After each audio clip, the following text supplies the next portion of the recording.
আসসালামু আলাইকুম, ক্যারিয়ার টক্সের পক্ষ থেকে সবাইকে স্বাগতম।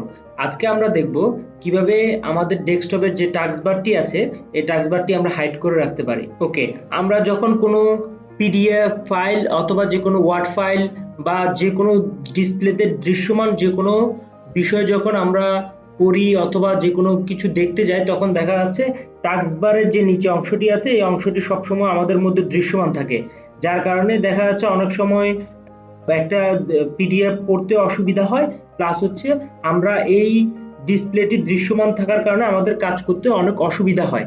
সো আজকে আমি দেখাবো কিভাবে আমরা এই টাস্কবারটি হাইড করে রাখতে পারি। তো এই জন্য প্রথমে আমি টাস্কবারের যে খালি অংশটি আছে খালি অংশের যে কোনো এক পাশে মাউসের রাইট বাটন ক্লিক করলাম, এরপর টাস্কবার সেটিং এ যাব।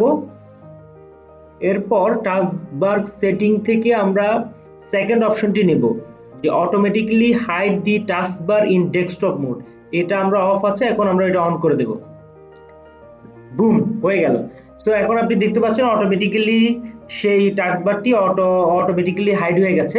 সো আমরা এতে করে খুব ইজিলি যে কোনো পিডিএফ বা যে কোনো ডকুমেন্ট আমরা খুব সুন্দরভাবে পড়তে পারি এবং আমাদের ডিসপ্লেতে অনেক সময় কাজ করার ক্ষেত্রে কোনো ডিস্ট্র্যাক্ট হয় না।